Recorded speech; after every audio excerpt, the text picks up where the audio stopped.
Bismillahirrahmanirrahim. Assalamualaikum warahmatullahi wabarakatuh.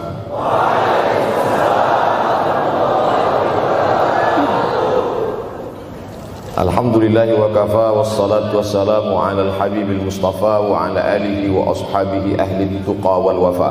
Subhanaka la ilma lana illa ma 'allamtana innaka antal alimul hakim. Rabbi shrah li sadri wa yassir li amri wahlul 'uqdatam min lisani yafqahu qawli. Yang sama-sama kita hormati bapak-bapak wakil rektor, tidak dapat saya sebutkan satu persatu, ketua takmir masjid, hadirin hadirat jamaah fardu subuh, bil khusus adik-adik mahasiswa mahasiswi, insyaallah kita semua dimuliakan Allah Subhanahu wa taala. Man shallas subha fi jama'atin, siapa yang salat subuh berjamaah, faka'annama shallal laila kullah, dapat pahala seperti salat sepanjang malam. Berarti kita sudah salat sepanjang malam, tapi tetap besok malam tahajud. Jangan karena sudah sholat subuh berjamaah lalu tidak lagi tahajud, apalagi yang memang tak pernah tahajud, dan ini dijadikan alasan besok kalau ada orang membangunkan dia, bangun sholat tahajud. Man shallas subha fi jama'atin faka'annama shallal laila kullah. Man shalla subha fi jama'atin, siapa yang salat subuh berjamaah, kana fi zimmatillah. Dalam hadis yang lain, siapa yang salat subuh berjamaah, maka sampai petang sampai malam nanti dia akan mendapatkan zimmatillah, tanggungan. Makna tanggungan, dipelihara, dijaga Allah zahir dan batin. Kalaupun dia mati hari itu, matinya dalam istiqamah dan husnul khatimah. Tapi dalam hadis ini cuma 3 Ustaz. Idza haddatsa kadzaba, bicara dusta, wa idza wa'ada akhlafa, kalau berjanji ingkar, wa idza tumina khana, kalau diberi amanah berkhianat. Dalam hadis lain, kalau sudah terlihat orang salat subuh berjamaah, insyaallah diselamatkan dari nifaq, kemunafikan dalam hatinya. Munafik diambil dari 3 huruf nafaqa. Nafaq, panal, terowongan, 2 pintu, ada pintu masuk, ada pintu keluar, punya 2 wajah, berbeda zahir, berbeda batin.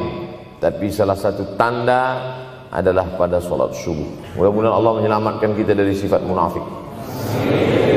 Makanya perempuan-perempuan kalau mau dapat suami yang selamat dari munafik, inilah dia pasukan sholat subuh ini. Selesaikan aja dulu 8 semester.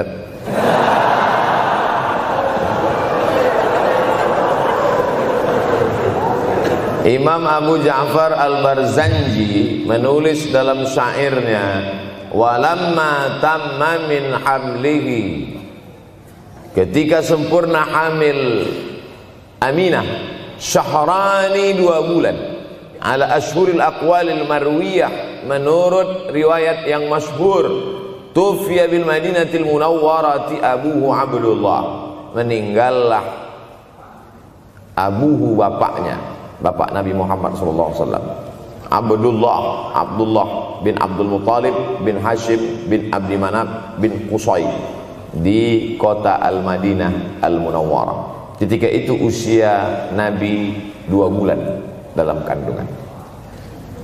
Setelah itu Nabi SAW pun lahir, dibesarkan dalam peluk cium kasih sayang Aminah. Lalu kemudian pada usia lebih kurang 4 tahun dibawa lagi ziarah ke makam ayahnya. Dan dalam perjalanan pulang dari ziarah itu meninggal pula Aminah. Apa pelajaran yang ingin diambil dari kematian ayah dan ibu Nabi ini? Banyak analisa sesuai dengan ilmu orang masing-masing.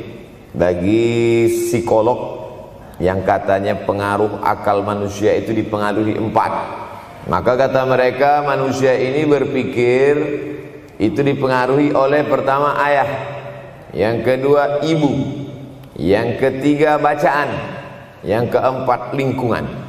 Maka Allah ingin membersihkan Nabi Muhammad sallallahu alaihi wasallam dari 4 ini. Apakah akal Nabi Muhammad itu dipengaruhi oleh ayahnya? Tidak, karena dia tidak sempat bertemu.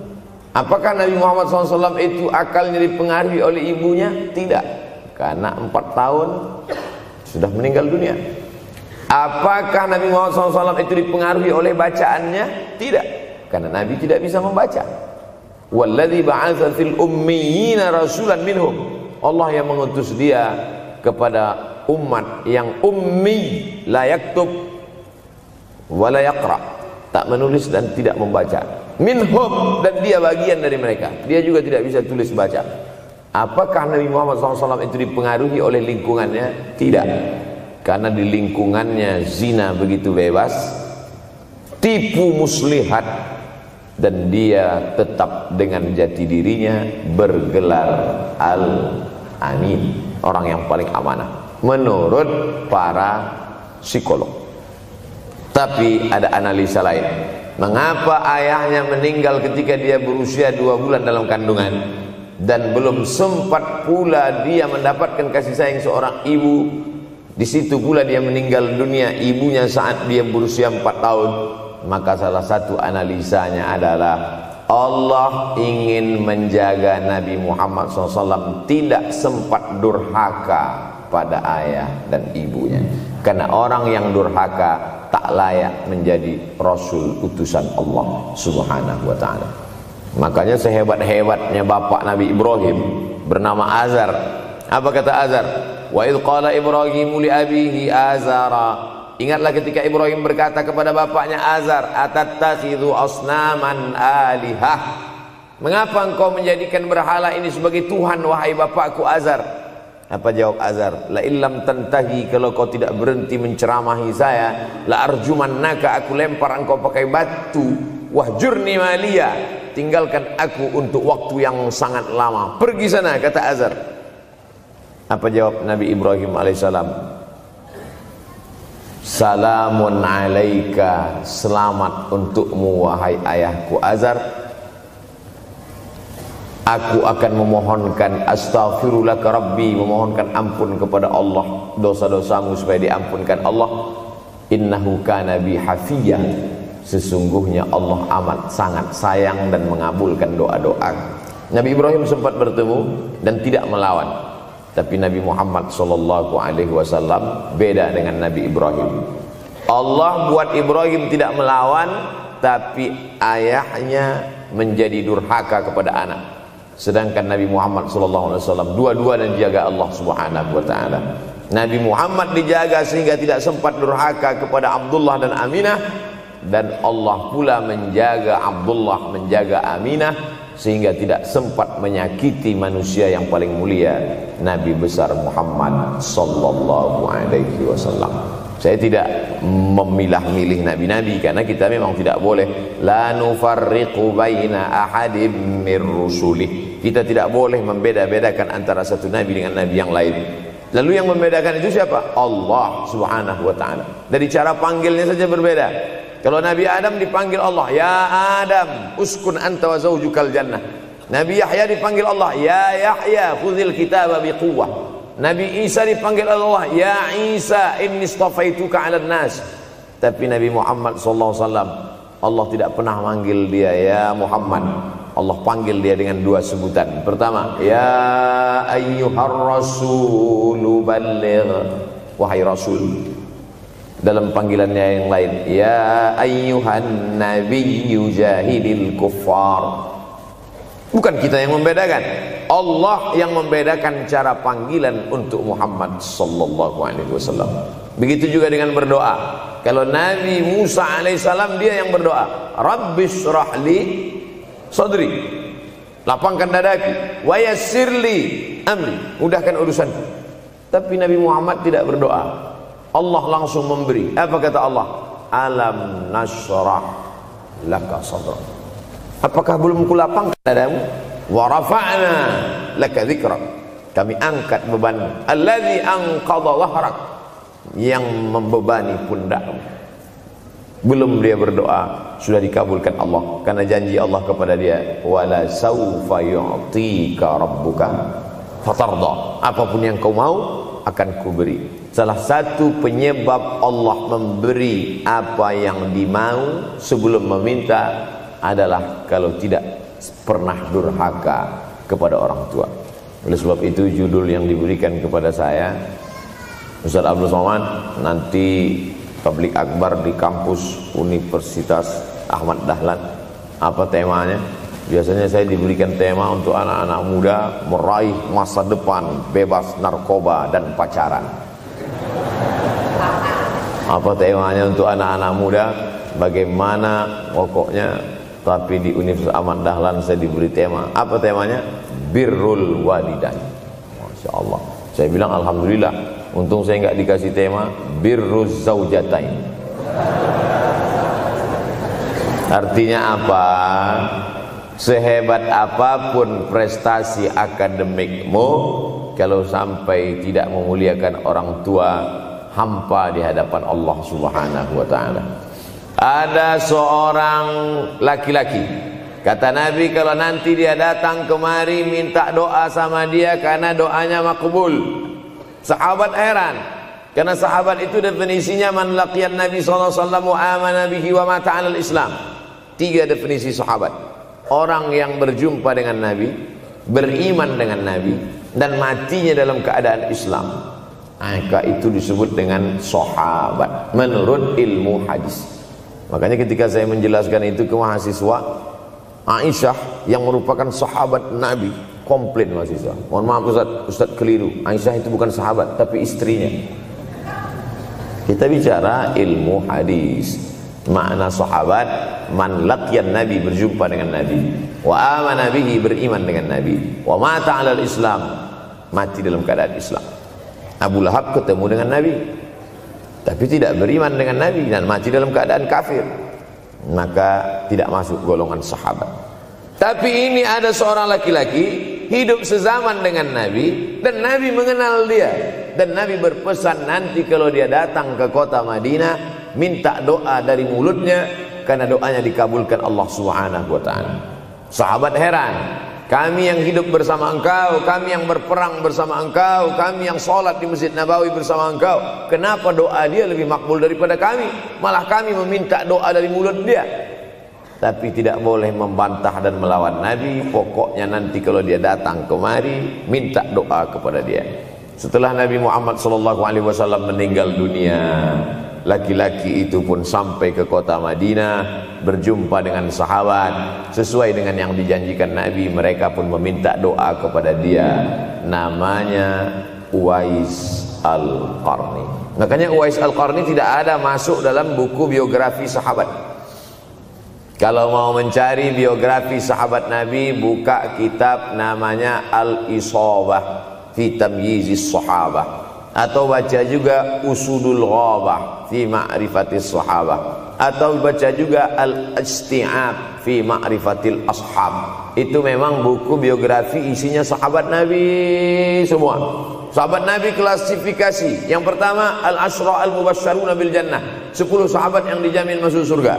Level kedua, sahabat Nabi yang ikut perang Badar. Berikutnya, sahabat Nabi yang masuk Islam sebelum hijrah. Berikutnya, barulah ujung sahabat Nabi masuk Islamnya setelah hijrah, setelah Islam kuat, barulah dia masuk Islam. Tapi nama Uwais Al-Qarni tidak ada di dalam, karena dia tidak cukup syarat untuk menjadi sahabat, karena dia tidak pernah berjumpa langsung dengan Nabi Muhammad sallallahu alaihi wasallam.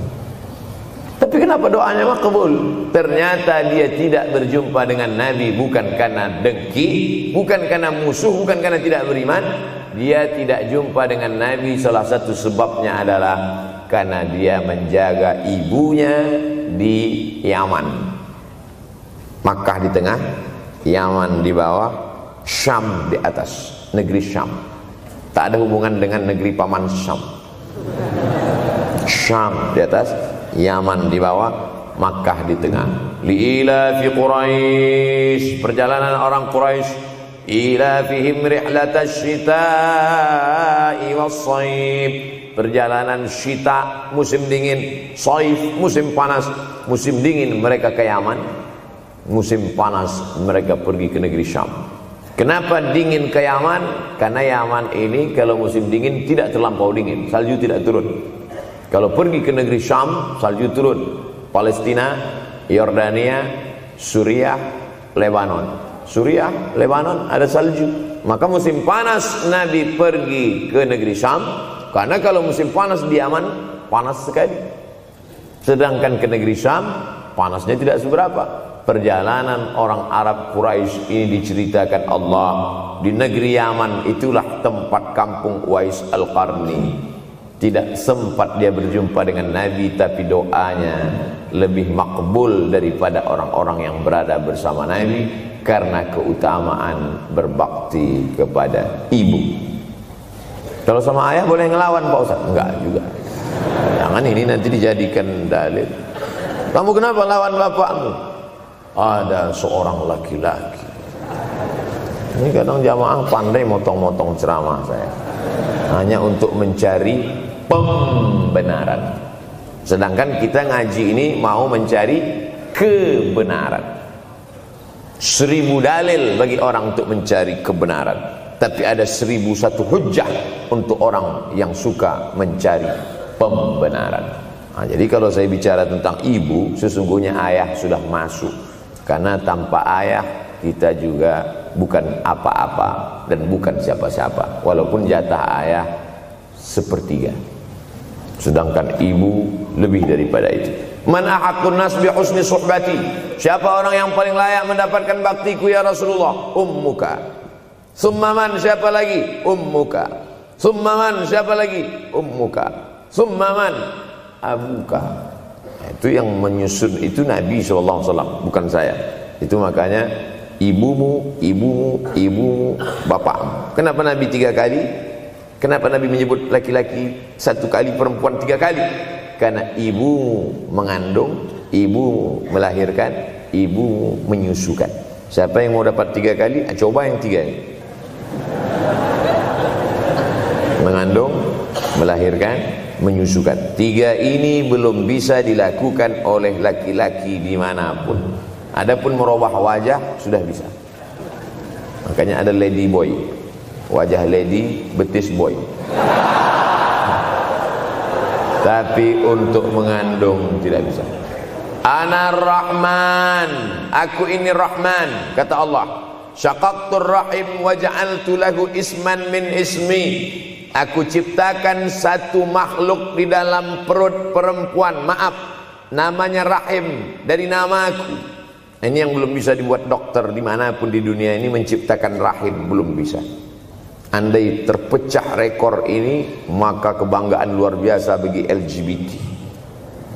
Tidak bisa, sampai hari kiamat tidak akan bisa, janji Allah. Karena Allah mengatakan dalam hadis qudsi, Ana Rahman ja'altu lahu isman min ismi. Maka ada satu makhluk dalam perut perempuan yang diciptakan, diambil dari Asmaul Husna. Sehebat-hebatnya laki-laki, dari ujung rambut sampai ujung kaki tidak ada di tubuhnya ini yang diambil dari Asmaul Husna, tak ada. Bahwa namanya dari Asmaul Husna ada, Abdus Somad. Tapi ada makhluk di badannya diambil dari Asmaul Husna, itu hanya ada pada perempuan. Oleh sebab itu perempuan luar biasa. Makanya kampus Universitas Ahmad Dahlan memuliakan perempuan. Mana perempuan? Di atas letaknya. Makanya saya tidak terlalu berani mendongak ke atas. Begitu hebatnya perempuan. Perempuan adalah ibumu, perempuan adalah istrimu, perempuan adalah anakmu, perempuan adalah adikmu. Maka saat engkau memuliakan perempuan, engkau sedang memuliakan 4 aspek dari kehidupan.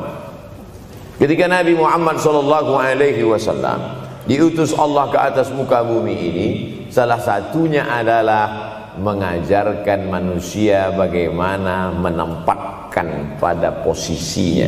Posisi dia adalah tempat kita menumpang. Ketika ada seorang laki-laki yang sudah sukses diwawancarai, siapa orang yang paling berjasa dalam hidup Anda? Dulu waktu saya merantau ke Yogyakarta, belum ada apa-apa, saya sempat numpang di rumah dia selama 4 bulan. Kata seorang artis dalam sebuah wawancara, Begitu bangganya dia berkata, itulah orang paling berjasa kepada saya karena saya sempat numpang di rumahnya 4 bulan. Tapi ada yang dia lupa, bukan rumahnya yang kau tumpang, bukan ruang tamunya yang kau diami, sempat numpang di perutnya 9 bulan 10 hari. Tak pernah kau sebut. Angkat tangan yang tidak menumpang di rahim, langsung dari planet Mars langsung kemari. Enggak ada. Mr. Bean yang kita semua sehebat apapun pernah menumpang di perutnya. Oleh sebab itu makanya dosa yang paling mengerikan adalah kalau ada orang jual sabu-sabu, peminum khamar, di dunianya bahagia, happy, senang. Itu Ustaz, pengedar narkoba, hidupnya aman, adem, ayam, tentram. Di akhirat azabnya baru diberikan Allah Subhanahu wa taala. Ada orang yang pelakor senior, tapi hidupnya di dunia senang-senang saja. Di akhirat nanti azabnya ditunda. Namanya istidraj. Istidraj diambil dari kata daraja, tertunda.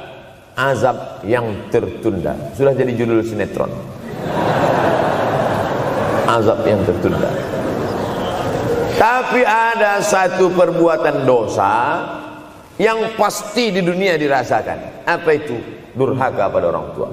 Orang yang durhaka pada orang tua, di dunia dia tetap dapat, di akhirat dapat sekali lagi. Itu janji Rasulullah SAW. Lama hidup banyak dirasa, jauh berjalan banyak dilihat, lama jadi ustadz banyak yang curhat. Maka tidak 1 2 itu saya lihat dalam kehidupan. Hebat, rezeki banyak melimpah ruah, tapi jauh dari kebahagiaan. Apa sebab? Janji Rasulullah SAW. Orang yang durhaka pada orang tua di dunia sudah dapat, di akhirat dapat lagi. Dapat. Di mana letak keadilan Allah? Kenapa di dunia sudah dapat, di akhirat dapat lagi? Yang di dunia itu baru DP-nya, di akhirat baru kau rasakan cash. Oleh sebab itu jangan pernah melawan pada orang tua. Jangan pernah melawan. Apapun kata dia, jurus menghadapi orang tua ini tidak banyak, 3 saja. Kalau dia marah-marah, kalau dia cerewet, kalau dia ngamuk-ngamuk, pertama diam. Pulang kampung marah aja.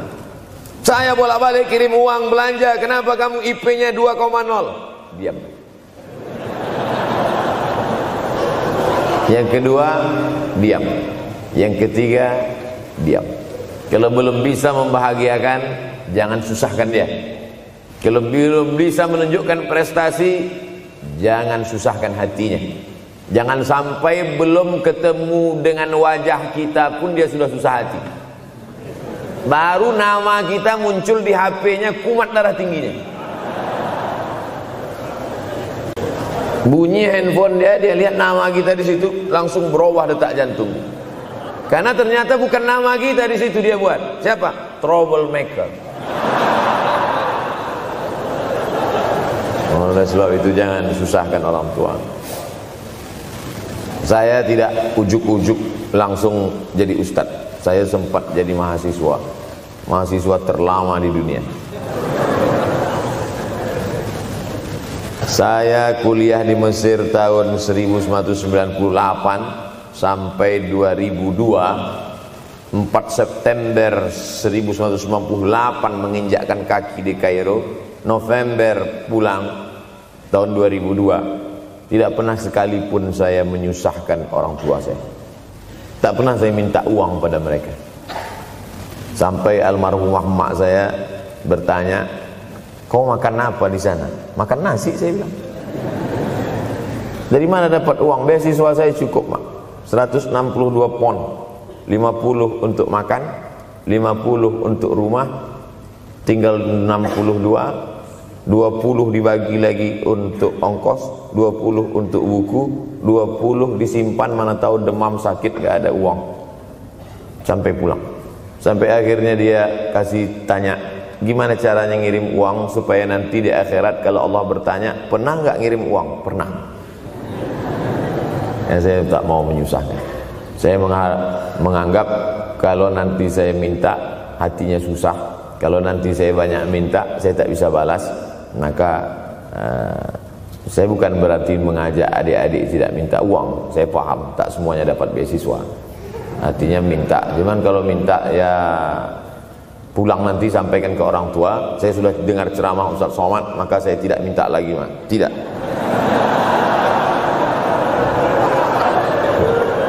Tapi tolong dirapel setahun sekali aja. Kalau mau merasakan bagaimana sayang mereka, coba hilangkan sayangnya itu agak 1 bulan, 2 bulan, 3 bulan, itu baru terasa. Karena sifat manusia ini kalau sudah tidak ada baru terasa. Judul lagu Roma. Kalau dia masih ada di depan mata kita, masih dekat dengan kita, kita merasa dia biasa-biasa saja. Tapi kalau dia sudah tidak lagi ada, itu barulah. Oleh sebab itu coba kalau mau merasakan, kasih tahu dia, papa, mama, untuk biaya kuliah saya 1 semester ini tolong jangan kasih dulu. Saya mau jual koran dulu, saya mau kerja di Dorsmir dulu, saya mau kerja loper dulu, saya mau susah-susah dulu. Seketika saat kita tahu susahnya itu, tetes peluh keringat, air mata, di situ loh baru kita tahu, oh ternyata perjuangan mereka ini luar biasa. Saya tidak bicara ceramah saja, tapi dalam kehidupan saya pribadi dulu saya laksanakan, saya pernah buat, saya pernah kerjakan. Tapi tidak saya rencanakan itu, saya harus begini, tidak. Memang bagian dari takdir hidup. Mungkin tidak minta uang itu karena jauh ke Mesir.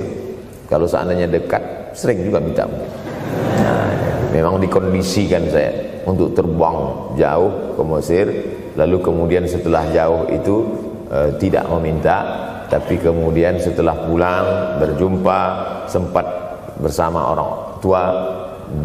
Bulan Maret 2019 kemarin baru meninggal dunia ketika saya sedang ceramah di Madura, Pulau Madura, diundang oleh sahabat saya, kakak kelas di Mesir dulu, Dr. Fauzi Tijani. Dan pagi itu rencananya mau ziarah ke makam Kiai Khalil di Pulau Madura. Begitu mau ziarah langsung dapat SMS, segera pulang karena orang tua meninggal dunia. Akhirnya saya langsung ke airport Surabaya dan langsung pulang. Sebelum malam sudah tiba pemakaman. Artinya apa? Penyesalan panjang, kenapa tidak mencium tangan orang tua, kenapa tidak. Karena saya pikir masih lama ya. Ini satu kekeliruan. Di mana-mana selalu saya sampaikan, jangan pernah berpikir usianya masih lama walaupun dia sehat. Karena sehat walafiat, tidak ada kurang satu apapun. Masih lama. Ternyata apa yang terjadi? Berangkat hari Sabtu, hari Ahad tausiah, hari Senin pagi, tanpa sebab, tanpa penyakit. Oleh sebab itu kalau masih hidup orang tuamu di rumah, pulang. Tapi jangan ini jadikan alasan. Besok nggak masuk kelas, gimana? Pulang semua.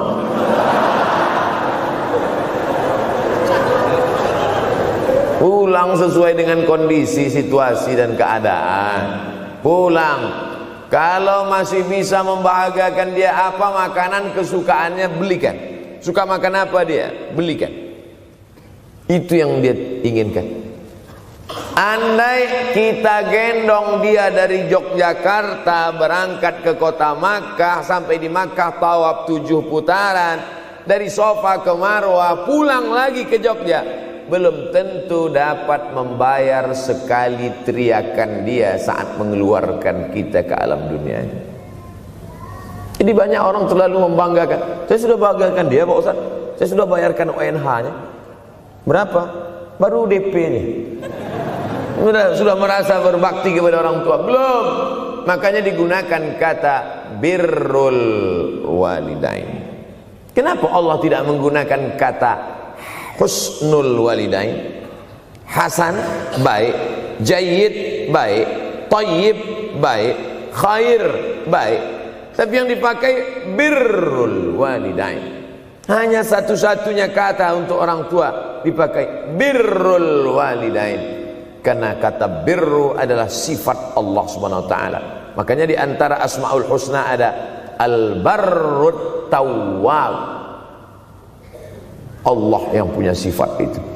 Maka kita diharapkan berakhlak seperti akhlak Allah Subhanahu wa ta'ala. Addabani Rabbi fa ahsana ta'dibi, Allah mendidik aku menjadi beradab sehingga adabku penuh. Allah Subhanahu wa ta'ala tidak ada puji Nabi Muhammad SAW. Hai Muhammad yang sholat tahajudnya sampai kakinya bengkak, hai Muhammad yang hajinya tidak ada. Apa kata pujian Allah untuk Nabi Muhammad SAW? Wa innaka la'ala khuluqin azim, akhlak agung dan mulia. Oleh sebab itu tak ada gunanya prestasi S1, S2, S3, postdoktoral, profesor kalau tidak berbakti kepada orang tua. Makanya orang tua itu levelnya langsung setelah Allah. Wa qadha rabbuka alla ta'budu illa iyyah, langsung wabil walidaini ihsana, ihsan. Lihat lagi penggunaan kata ihsan dalam hadis Nabi. Jibril alaihissalam datang, rambutnya tidak berdebu, bajunya sangat putih bersih, tapi tidak ada orang yang kenal. Diriwayatkan oleh Sayyidina Umar ibn al-Khattab radhiyallahu anhu, aku melihat ada seorang laki-laki rambutnya sangat hitam dan bajunya sangat putih, tapi kami tidak ada yang kenal. Ini tiga indikasi ini menunjukkan kebingungan. Kalau ada orang rambutnya sangat hitam dan kita kenal, berarti dia memang orang situ, memang tinggalnya di situ. Tapi dia kalau orang perantau, rambutnya pasti berdebu karena tinggal di gurun pasir. Sekarang kan banyak tuh anak-anak muda yang rambutnya berdebu. Itu berarti orang jauh, bukan orang Jogja. Bajunya sangat putih, tapi kami tidak kenal. Kalau bajunya agak-agak kotor, berarti dia musafir. Pantas kalau kita tidak kenal. Tapi bajunya sangat putih, berarti dia memang orang situ, tapi kami tidak kenal. Kata Umar bin Khattab, rambutnya sangat hitam, bajunya sangat putih, tapi kami tidak kenal. Dan dia duduk berhadapan dengan Nabi, lututnya dekat dengan lutut Nabi, tapi kami tidak kenal. Dia bertanya tentang iman, dia bertanya tentang Islam, dia bertanya tentang ihsan. Setelah selesai baru Nabi bertanya, Umar, ya, kamu tahu siapa tadi yang datang bertanya tentang iman, Islam dan ihsan itu? Tidak, Jibril yu'allimukum dinakum. Tadi yang datang itu adalah Jibril alaihissalam. Orang selevel Umar bin Khattab tidak kenal Jibril. Ada orang Indonesia baru ketemu Jibril.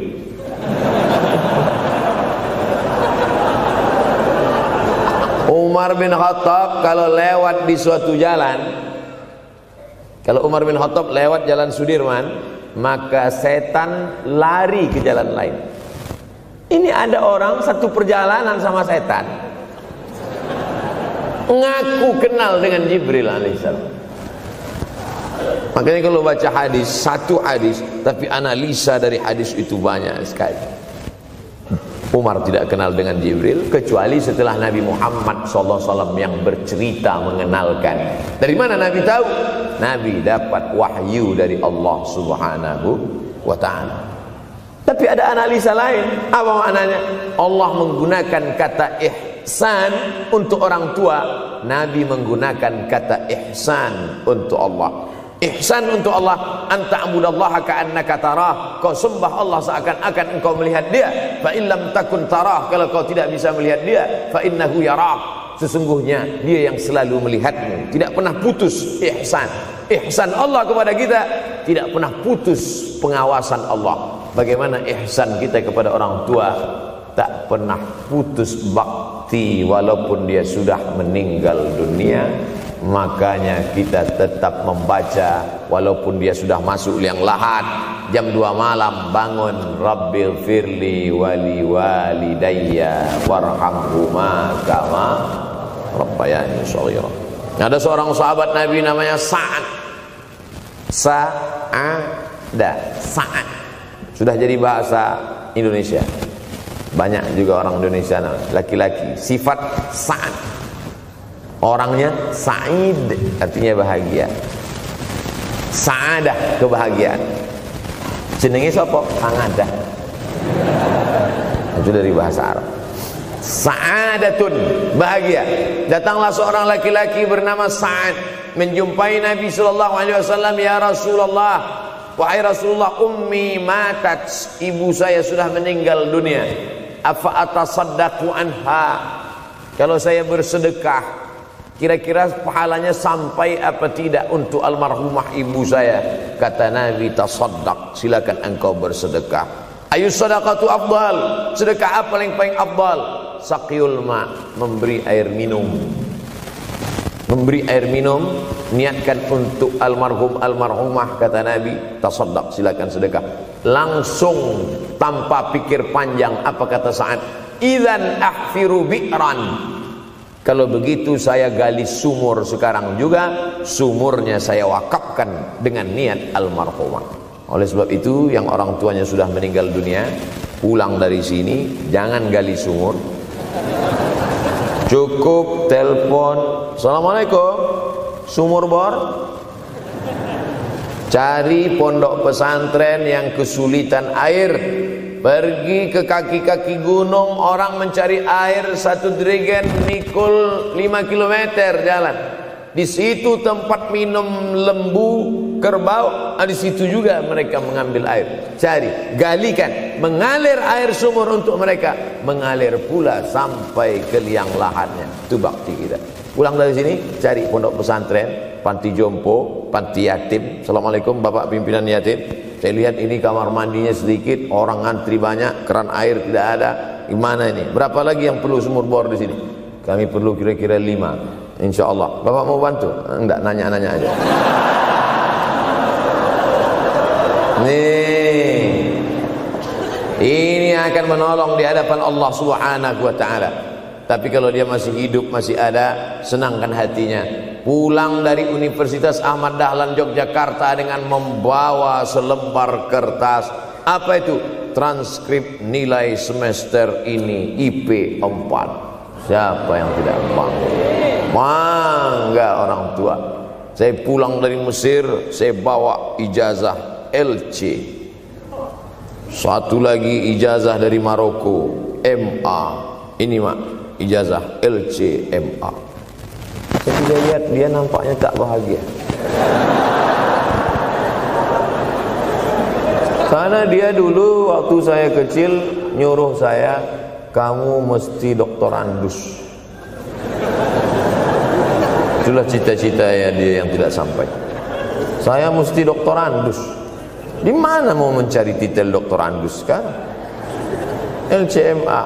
Saya bilang, mak, ini LCMA ini lebih hebat dari doktorandus. Artinya apa? Bahwa menyenangkan hati orang tua itu ketika hati dia terbuka, bahagia, disitulah pintu-pintu rezeki itu terbuka. Turun barokah-barokah itu. Buah kalau matang itu dijolok, jatuh. Dan menjatuhkan rahmat Allah itu, membuka pintu-pintu langit, mengetuk pintu-pintu rahmat dan ridha Allah dengan ridha orang tua. Makanya kata Nabi, ridha Allah fi ridhal walidain. Kalau Allah ridha, maka semua yang kau mau dia berikan. Orang kalau sudah ridha itu artinya senang. Orang kalau sudah senang, semua dia kasih. Apa yang ada di tangannya, itu dia berikan. Tadi malam sampai di hotel, datang seorang jamaah, buka cincinnya. Cincin paling dia sayang, dia kasih ke saya. Laki-laki. Nah nih Ustaz Somad, ambil. Duduk saya tadi, duduk. Datang anak muda, dia lihat saya tak pakai sorban, dikasihnya sorban. Cuman akadnya belum jelas apa ngasih atau pinjam, Allah. Orang kalau sudah senang hatinya, semua dia kasih. Begitulah orang kalau sudah dapat ridha Allah Subhanahu wa ta'ala.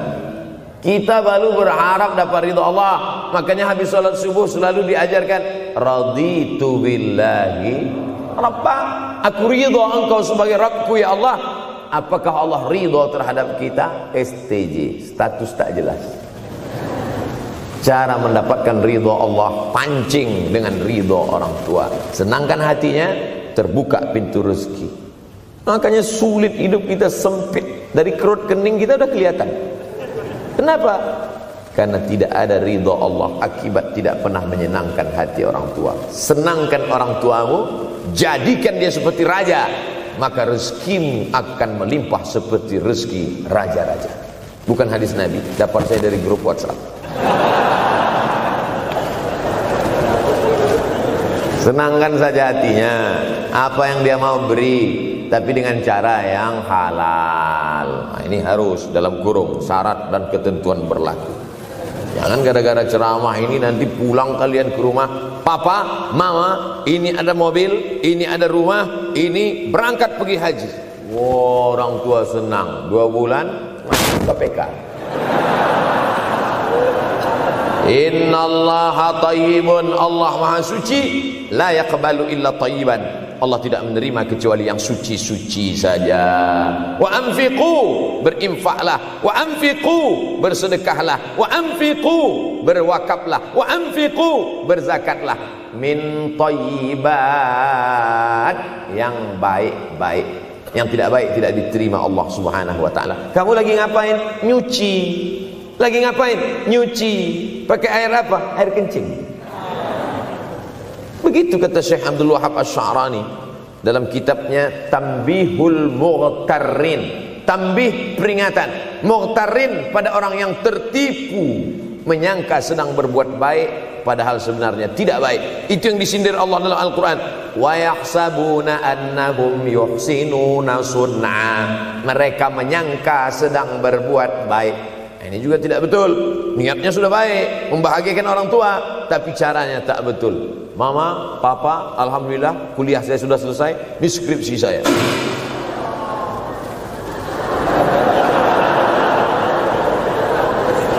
Masya Allah. Bayangkan kalau kiamat tiba-tiba terjadi. Begitulah agaknya terkejutnya kita. Kiamat terjadi tapi belum sempat berbakti kepada orang tua. Dosa belum sempat meminta maaf. Silap dan salah berapa kali kita kencing di kainnya yang bersih. Berapa kali dia tidak jadi tahajud gara-gara kita menangis dari Isya sampai subuh. Pakai pengawet nangisnya. Tapi kita tak pernah sadar itu. Kita menganggap kita di dunia ini dibesarkan angin. Kita menganggap kita ini bangsawan, bangsa yang hidup di awan. Berapa kali dia tidak jadi sholat duha gara-gara kita kencing. Berapa kali nasi yang sudah mau disuap masuk ke mulutnya tak jadi. Bahkan dia tidak makan sama sekali. Dan berapa kali makanan dia belikan hanya untuk susu, hanya untuk menyenangkan kita. Pernah kita balas. Dan dia tidak pernah minta balas itu. Oleh sebab itu siapa yang mengingatkan? Abdul Somad diberikan judul berat ini. Judul yang paling berat ceramah tentang orang tua, tentang ibu, tentang ayah. Jarang saya mau menerima judul-judul pengajian. Ini pun dikasih tahu setelah sampai di sini. Maka saya belok-belokkan dikit. Air mata udah mau menetes, belokkan lagi. Nanti kalau saya nangis di sini, siapa yang ceramah kalau saya nangis? Oleh sebab itu maka yang orang tuanya masih ada, beruntung dan bertua, bawakan dia rumah makan. Ada sahabat saya namanya Ustadz Lukman di Pontianak, bukan Kuntilanak. Mereka punya program namanya Bawa Ibu ke Rumah Makan. Keren nama programnya. Bawa orang tua ke rumah makan. Nanti hari libur adik-adik, anak-anakku sekalian libur, bawa ayah, bawa ibu ke rumah makan. Ketika Ustadz Lukman cerita itu ke saya, Ustadz Somad, kita punya program baru nih. Apa nama programnya Ustadz? Bawa ibu ke rumah makan. Alhamdulillah Ustadz Lukman, seluruh rumah makan di Pekanbaru tempat tinggal saya itu, semua sudah saya bawa emak almarhumah saya. Saya bawa sup tunjang, saya bawa rendang, saya bawa goreng ayam, saya bawa goreng puyuh, saya bawa. Cuman ada rumah makan ular sawah itu yang tak saya bawa singgah. Lain dari itu sudah saya bawa. Tak ada penyesalan dalam hati. Senangkan hatinya. Apa pakaian yang dia suka.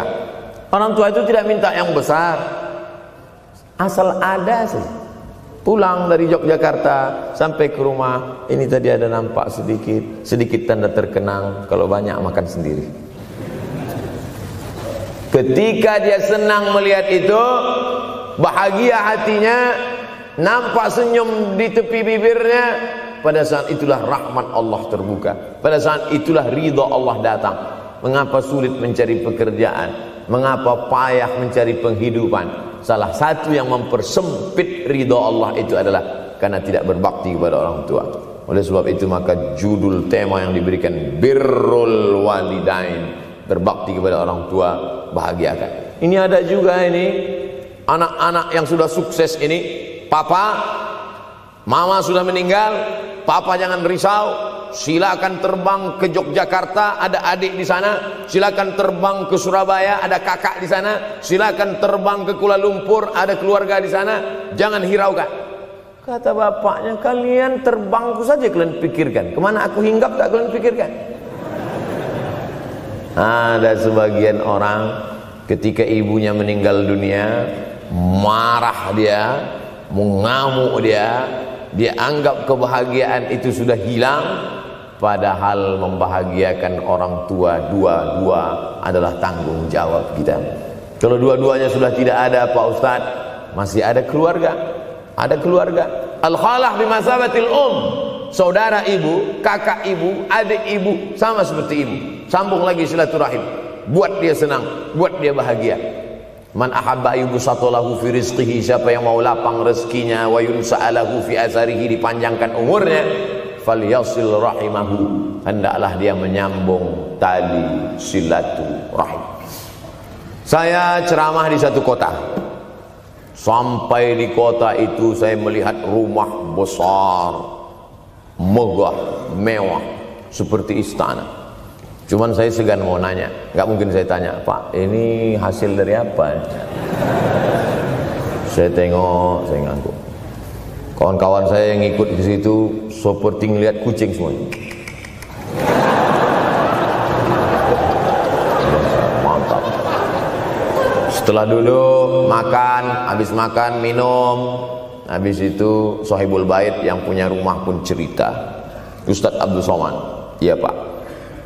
Dulu ini hanya bambu-bambu yang dikasih daun, yang dikasih terpal. Tempat apa Pak? Tempat ibu saya buat pengajian. Setiap tahun dibuat begitu. Pasang tiang-tiang kayu, pasang terpal, daun-daun, pengajian ramai. Sampai akhirnya saya berkata, Bu, pengajian kita hentikan saja, stop. Saya tidak sanggup lagi pasang tenda, pasang terpal ini. Tapi akhirnya apa kata ibu saya? Nanti setelah saya tidak ada, pengajian ini terus kamu buat. Allah bukakan pintu rezeki Ustaz Somad. Inilah yang terjadi sekarang. Saya belikan orang tua saya itu rantai, saya belikan gelang, saya belikan cincin. Bulan depan saya datang, sudah nggak ada lagi. Mana gelangnya Mak? Nggak ada. Mana rantainya Mak? Nggak ada. Mana cincinnya? Nggak ada. Kemana? Itu kan emas mahal. Sudah saya jual. Untuk apa? Untuk bersedekah ke fakir miskin. Rupanya gelangnya, rantainya itu habis dia berikan sedekah fakir miskin. Tobatkah si bapak untuk berbakti? Tidak. Bulan depan dia belikan lagi. Sampai akhirnya diberikan Allah balasan melimpah ruah. Ternyata ini rahasia dari keberhasilan hidup, karena menyenangkan hati orang tua. Saya tak sebut nama, saya tak sebut lokasi, tapi yang mau berkunjung nanti saya kasih lokasi tepatnya. Saya kasihkan nanti alamat dari Google, saya kasih, supaya melihat secara nyata. Kalaulah rezeki itu hanya diberikan kepada orang yang bersungguh-sungguh, pergi pagi pulang petang, peras keringat, banting tulang, maka tentu yang kaya itu adalah sapi yang membajak dari pagi sampai sore. Kalaulah kekayaan, keberhasilan itu diberikan yang paling pandai memanjat, maka tentu yang kaya itu monyet. Tapi Allah berikan kepada siapa yang dia ridhai. Dan penyebab ridha Allah itu adalah karena orang tua yang senang hatinya. Yang sempat durhaka, tidak sempat minta maaf, meninggal dunia dia sudah, apa boleh buat? Kau sudah booking seat di neraka. Yang sudah sempat durhaka, tidak sempat minta maaf, meninggal dunia gara-gara dia pecandu narkoba, pemabuk, pezina, mati. Orang tua dalam keadaan susah. Berapa kali saya ketemu ibu-ibu selesai pengajian, pergi saya ke tempat parkir, ibu tua 70 tahun menangis. Ibu nangis kenapa bu? Anak saya Pak Ustadz. Kenapa dia? Disuruhnya saya jual tanah. Mama jual tanah. Untuk apa mama megang tanah? Udah tua aja pun jual. Mestinya anak itu yang menyenangkan hatinya di hari tuanya, bukan malah menyuruh jual tanahnya. Jual tanah supaya dia bisa bangun rumah, jual tanah supaya dia bisa menyekolahkan anak-anaknya. Na'udzubillah. Sudahlah tidak membahagiakan, malah menyusahkan. Ustaz, anak saya nyuruh saya jual tanah saya supaya dia senang, supaya dia dapat duit. Gimana nih Pak Ustaz? Mungkin si ibu berharap saya menjawab, ibu sabar aja ya bu, sabar ya. Ibu salah tanya bu. Kalau mau sabar cari ustadz lain, ada spesialis sabar, bukan saya. Begitu dia kasih tahu, anak saya maksa saya jual tanah saya, Pak Ustadz gimana? Mana alamat rumah anaknya? Mana? Saya mau datang. Mana? Anak durhaka, neraka jahanam tempat kau.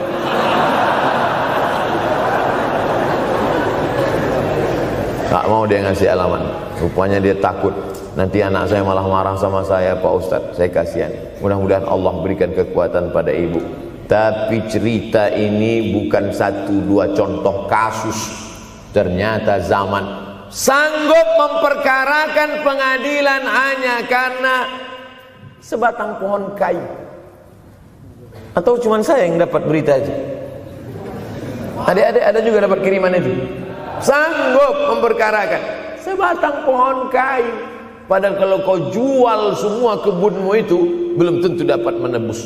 Datang seorang laki-laki mengadu kepada Nabi Muhammad SAW. Ya Rasulullah, ini bapak saya ini kurang ajar sekali.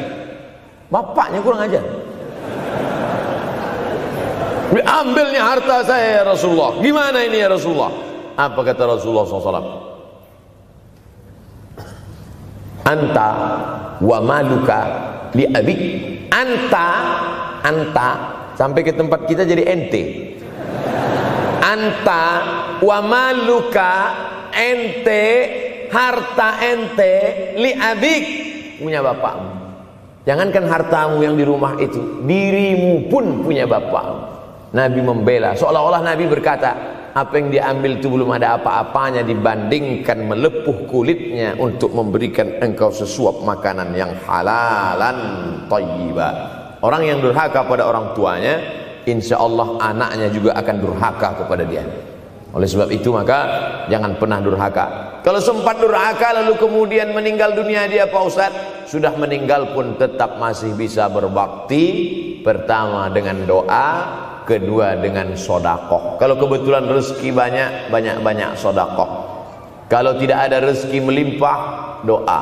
Bangun malam, Rabbi firli wali walidayya warhamhuma kama Rabbi firli, ya Tuhanku ampunkan aku, wali walidayya, ibu dan ayahku, warhamhuma, sayangi mereka berdua, kama, sebagaimana Rabbayani shaghira, sebagaimana mereka mendidik aku. Coba kita lihat susunan kalimatnya, seperti ada kekeliruan kalimat. Na'udzubillah, mana mungkin kalimat Allah keliru.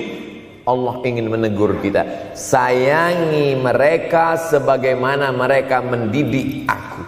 Mestinya kalimatnya kan tidak begitu, sayangi mereka sebagaimana mereka menyayangi aku. Tapi ternyata sayang belum tentu mendidik, tapi mendidik pasti sayang. Karena bunyi kalimatnya, sebagaimana mereka mendidik aku. Jadi banyak juga anak-anak ini tidak sayang karena salah didik. Disangka sayang itu dengan ngasih motor, disangka sayang itu dengan ngasih gadget. disangka sayang itu dengan ngasih transfer uang yang berlebihan. Belum tentu sayang. Dulu ada insinyur arsitek yang membangun salah satu rumah keluarga saya. Kuliahnya di Jogja.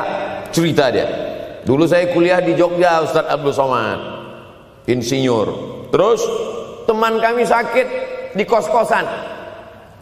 Kami bingung mau nelpon siapa. Akhirnya datang mobil mewah, parkir polisi, tentara, ramai. Barulah kami tahu rupanya dia anak menteri. Jadi sayang orang tua itu bukan mesti dibelikannya apartemen, dibelikannya mobil, belum tentu. Boleh jadi itu justru menjerumuskan anak. Diberikan apartemen, diberikan mobil mewah. Habis 2 bulan kena virus HIV AIDS. Tapi kalau dibuatnya kita jauh, saya yakin adik-adik kuliah di Universitas Ahmad Dahlan, ada yang dari timur Indonesia, ada yang dari Sumatera, lalu kemudian di tengah kesendirian, belum makan, uang kos belum bayar, transfer macet, datang setan berbisik, hei, sebetulnya kau anak yatim piatu yang dibuang. Bukan, orang tuamu bukan tidak sayang, dia hanya sedang ingin mendidik supaya engkau menjadi anak yang mandiri. Maka nanti kalau sedang duduk termenung gitu, tiba-tiba datang bisikan, pergilah cari jembatan, terjunlah. Maka saat itu katakan dalam hatimu, lawan, hei setan. Orang tuaku sayang kepadaku, dia hanya ingin supaya aku mandiri. Ada orang tua yang salah didik kepada anak-anak, sampai mengikat tali sepatu pun anak tidak pandai. Baru mau mengikat tali sepatu, sudah diikatkan. Baru mau makan, sudah disuapkan. Akhirnya anak tidak punya keberanian untuk hidup.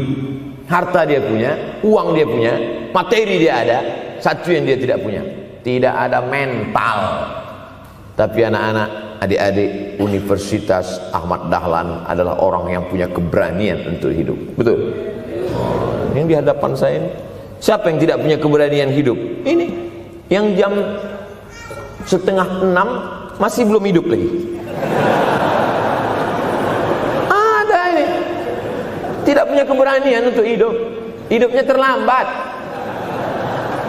Tapi mahasiswa Universitas Ahmad Dahlan punya keberanian untuk hidup.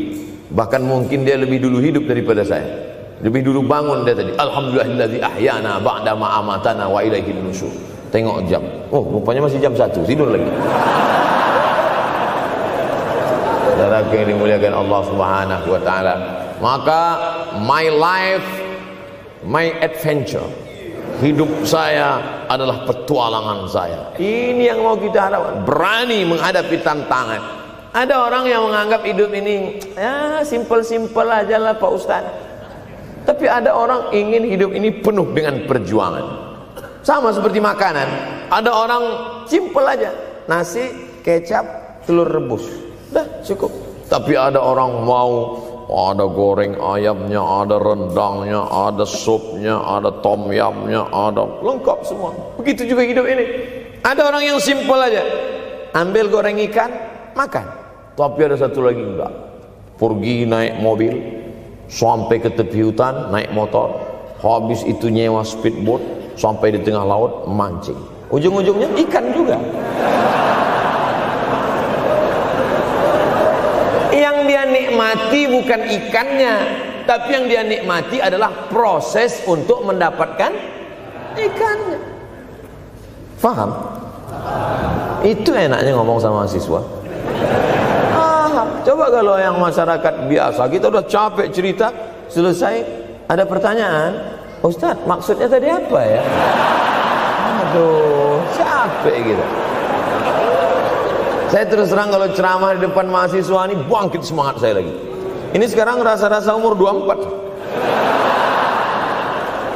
Tapi begitu nanti sudah mulai agak jauh dari mahasiswa, balik 42 lagi. Nah, makanya saya senang kalau diundang ke kampus-kampus. Saya kalau di Jogja diundang di kampus terus, walaupun nggak semua nerima.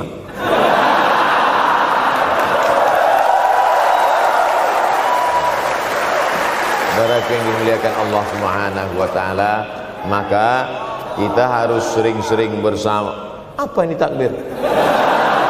Takbir itu ngusir setan.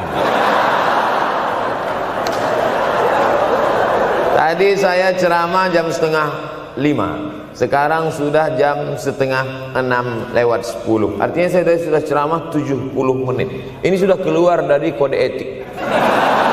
Karena di mana-mana saya ceramah 60 menit.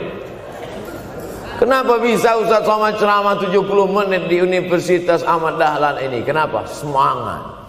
Semangat yang membuat kita. Padahal berdiri lagi. Tahan. Belum sarapan lagi. Tahan. Artinya apa? Yang membuat kita kuat itu bukan materi, bukan makanan, tapi semangat. Maka jangan sempat kehilangan semangat. Bangkitkan semangat.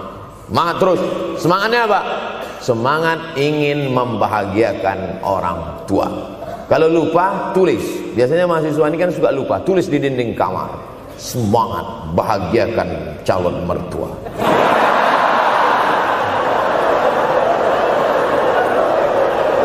Nanti teman kos-kosan datang ngelihat, loh, kata Ustaz Somad kan orang tua, kenapa ente buat mertua? Sedangkan mertuaku saja kebahagiakan, apalagi orang tua.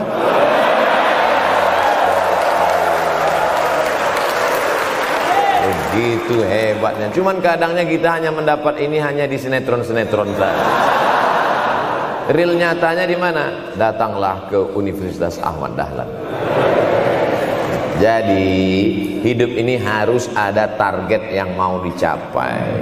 Banyak orang targetnya nggak benar. Saya ingin menjadi orang yang punya kepribadian, Pak Ustadz. Rumah pribadi, mobil pribadi. Target bahagiakan orang tua. Gaji pertama kalau kerja nanti umroh. Oh, gitu. Ma, doakan. Nanti kalau aku kerja insya Allah gaji pertama nanti memberangkatkan umroh. Syukur-syukur nggak usah diomongkan dulu, kasih surprise, senang. Mama, ayah, ini gaji pertama. Dia buka, tengok 700.000.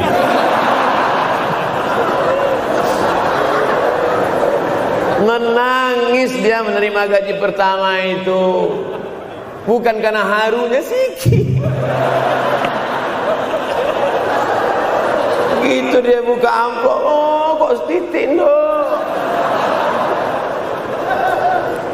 Haru dia. Kenapa setiap mendapat hadiah dari anak, orang tua selalu meneteskan air mata? Karena kita tidak pernah besar dalam pandangan matanya. Kita sehebat apapun, kita tidak pernah besar di matanya. Di pandangan ibu ayah kita, kita adalah anak kecil yang tapak kakinya 2 jari, panjangnya sejengkal. Maka jangan pernah ceramahi orang tuamu. Jangan mentang-mentang sudah mahasiswa pulang, ayah sini, mama sini, dulu assalamualaikum. Bisa.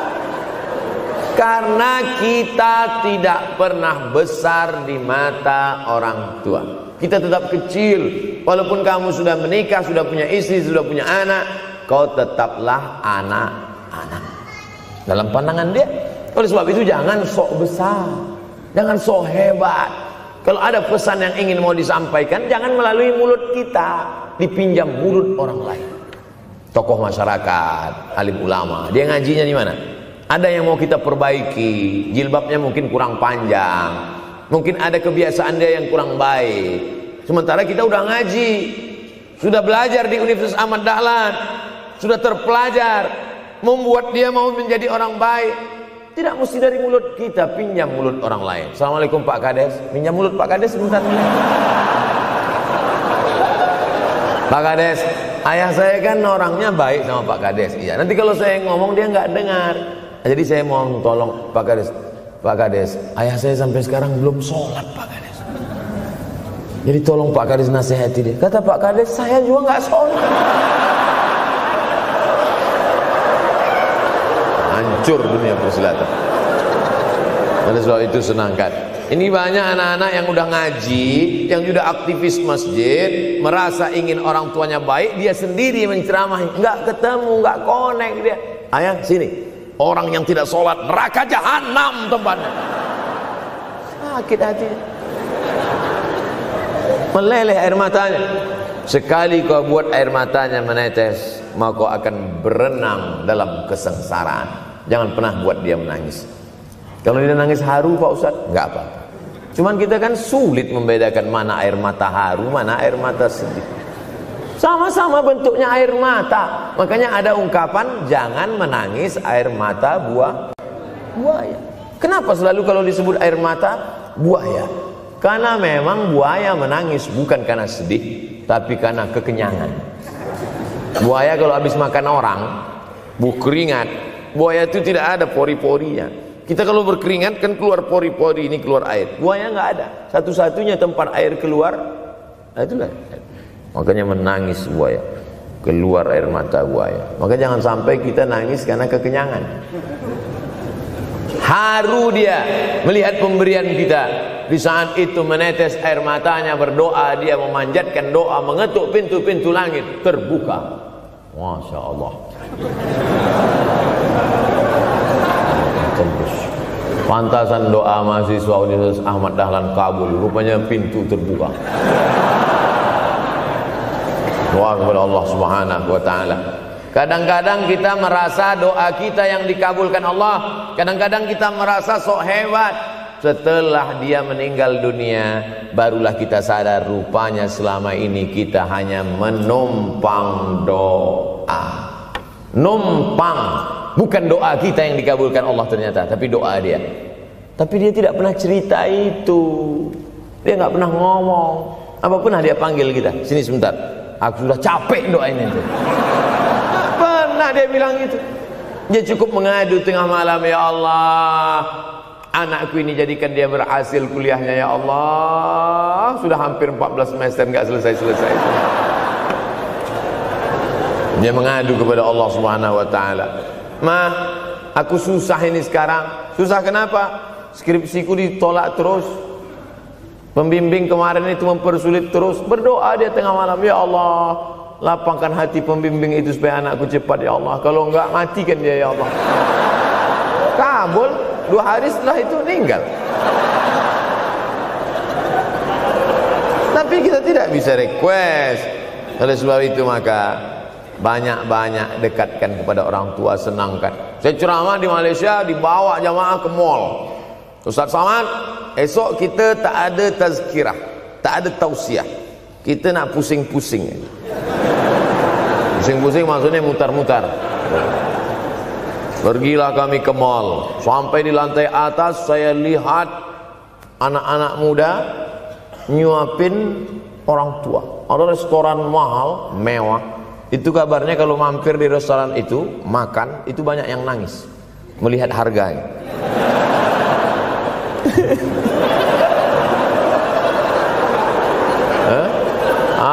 Ada saya lihat anak-anak muda yang ganteng-ganteng, perempuan yang cantik-cantik menyuap orang tua. Orang tua yang sudah tak berambut, sudah perempuan tak berambut lagi, rontok saking tuanya, kulit sudah keriput.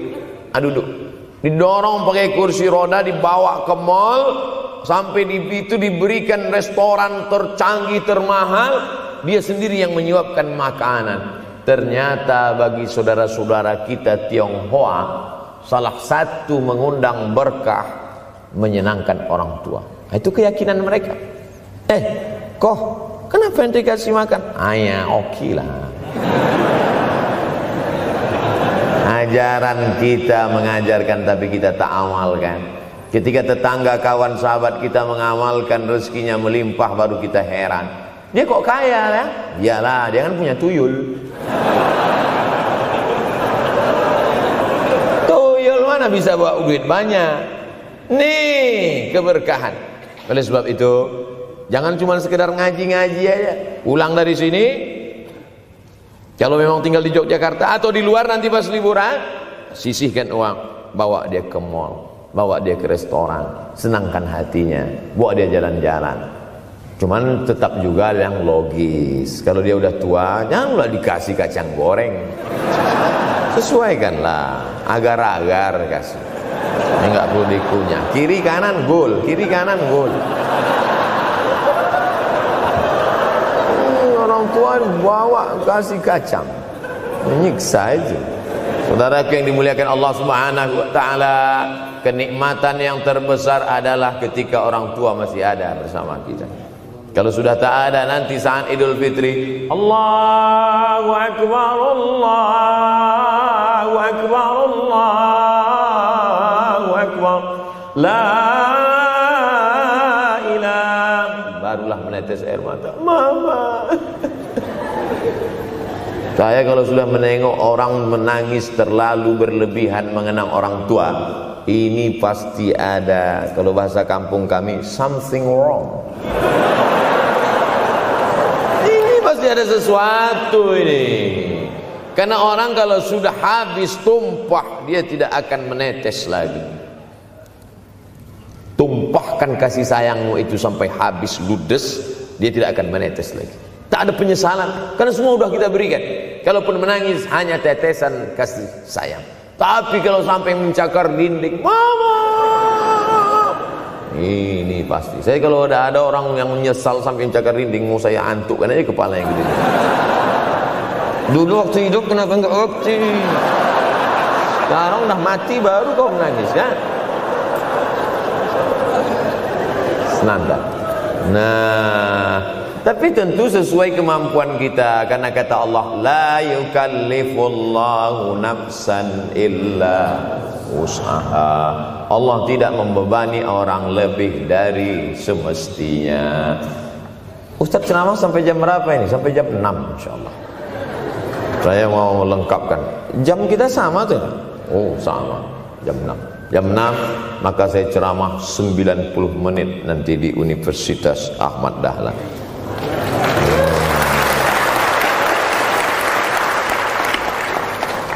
Berceramah di Universitas Ahmad Dahlan merupakan suatu kebanggaan bagi Abdul Somad. Kenapa begitu? Saya pengagum Kiai Haji Ahmad Dahlan, termasuk ulama yang saya kagumi. Lalu kemudian apa kekaguman di antara kekaguman Ustadz terhadap Kiai Haji Ahmad Dahlan? Beliau punya keberanian untuk melawan arus TBC, tahayul, bid'ah, coerafat. Dia berani melawan itu. Dan akhirnya, dan beliau tidak membangun ketokohan. Tidak yang dibangkitkan itu Ahmad Dahlannya, tapi yang dibangkitkan itu metodenya. Yang dibangun itu relnya. Sehingga nanti kalau kereta apinya lapuk, tetap akan ada kereta api baru yang lewat di rel ini. Ini yang dibangun. Dan akhirnya sampai hari ini saya sedang berada di hadapan kereta api yang baru. Ada Thomas.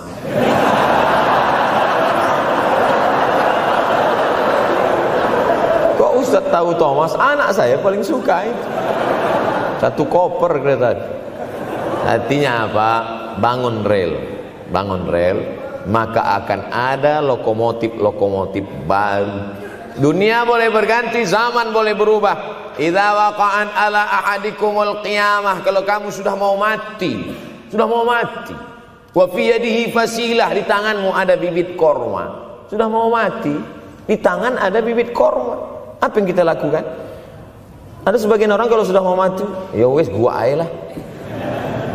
Kalau di tanganmu ada bibit korma, gali-gali tanah sedikit, tanamkan. Untuk apa nanam korma sudah mau mati? Bukan kita sempat memakan manisnya, tak sempat bermaung di bawah daunnya yang rindang.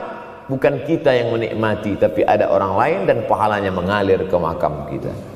28.000 ibadah mengalir ke makam Kiai Haji Ahmad Dahlan. Angka 28.000 itu dari mana Pak Ustaz? Angka mahasiswa Universitas Ahmad Dahlan. Ustaz tahu dari mana? Ya makanya kalau orang ngomong tuh dengar.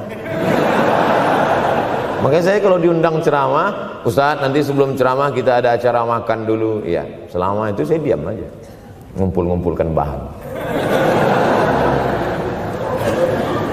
Jangan pernah melihat modal materi, tapi kuatkan usaha dan tawakal. Nih, bantuan cuma 6 miliar, tapi ternyata keperluannya berapa? 126 miliar. Tapi buktinya jadi masjid yang besar. Kalau diikutkan modal, mana mungkin cukup? Maka begitu juga dalam menatap hidup ke depan. Kamu kenapa belum juga nikah? Modalnya besar Pak Ustaz. Terus gimana? Nunggu yang gratisan aja lah. Kan begitu, usaha, tawakal, doa. Doa. Nah, bagi yang masih lajang, yang mau nikah, itu kalau bisa doanya jangan sir, agak jahar dikit. Ya Allah, umur udah 40. Dengar sama sebelah, loh belum mas katanya, belum. Bodoh.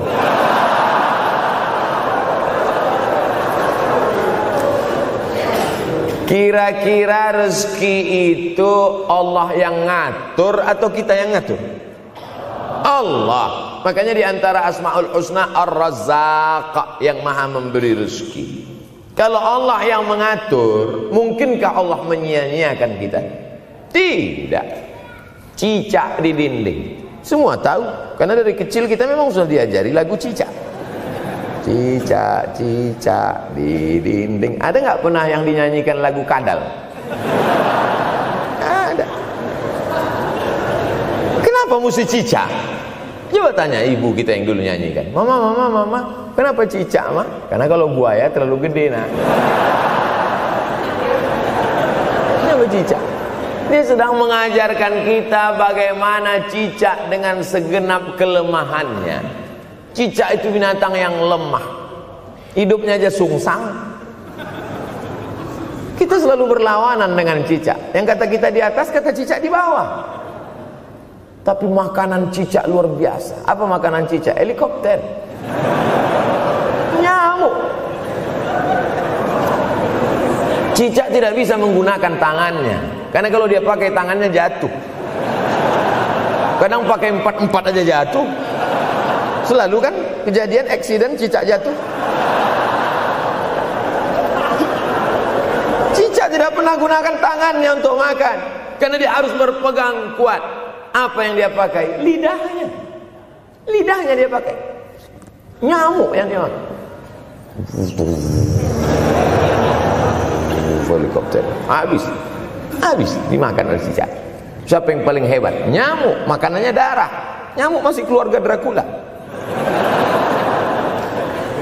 Tapi Allah SWT mau mengajarkan jangan putus asa, gunakan potensimu, apapun yang terjadi gunakan. Ini sekarang banyak anak-anak muda nih kehilangan semangat. Kalau engkau kehilangan beras masih bisa hidup 3 bulan. Kalau engkau kehilangan air masih bisa hidup 3 hari. Tapi kalau kau kehilangan semangat, kau hanya hidup 3 detik. Tik, tik, tik, mati. Oleh sebab itu jangan sampai kehilangan semangat. Bahasa kitanya putus asa. Sampai dingin tuh lontong. Bukan karena ceramah terlalu lama, bukan. Sampai dingin itu sarapan pagi gara-gara mahasiswa. Ente kenapa? Galau Ustaz. SMS nggak dibalas, telepon nggak diangkat. La ilaha illallah Muhammad Rasulullah. Mahasiswa seganteng ini, sehebat ini, begitu cepat putus asa. Saya aja setua ini, sekurus ini masih banyak yang mau. Lihat tuh komen-komen di Instagram, baca tuh komen-komen di YouTube. Ustadz, jadikan aku yang kedua ya. Masa kalian anak-anak muda gagah perkasa, bangkitkan semangatmu, takbir. Banyak yang belum ketemu jodoh. Saudara yang dimuliakan Allah Subhanahu wa taala, maka bangkitkan semangat. Tapi yang namanya semangat ini tidak bisa bangkit dengan banyak. Kita lihat orang bersemangat, pede, di depan orang pede luar biasa. Dia kok pede sekali? Pakai sandal. Banyak juga yang semangat pede luar biasa, rupanya pakai jimat. Kita pede kita bukan karena sabu-sabu, bukan karena narkoba. Pede kita karena kita sudah serahkan semuanya pada Allah. Inna sholati wa nusuki wa mahyaya wa mamati lillah. At-tahiyatul mubarakatul sholawatut thayyibatul lillah. Tapi tetap satu. Jangan nanti mentang-mentang udah dengar ceramah saya at-tahiyatul mubarakatul.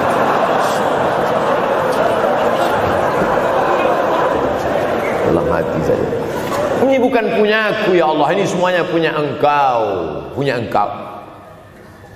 Berhasil kalian, sukses kalian, punya apartemen, punya kondominium, punya mobil. Datang teman nanya, hebat ente ya, kaya sekarang ya. La haula wala quwata illa billah. Tapi ngomongnya setelah berhasil. La haula wala quwata itu setelah berhasil atau sebelum? Setelah semua dipuji orang, hebat ente sekarang ya. La haula wala quwwata. Bukan punya saya, punya Allah. Tapi sekarang banyak orang salah. Ente kok enggak kerja? La haula.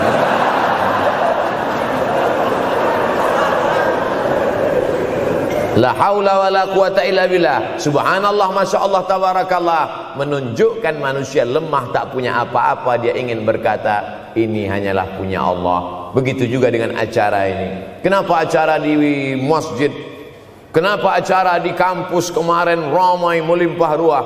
Bukan karena panitia, bukan karena Ustaz Abdul Somad, bukan karena baleho yang besar, tapi la haula wala quwata illa billah. Pulang dari sini, bangkitkan semangat, senangkan hati orang tua, kejar prestasi, terus kuliah.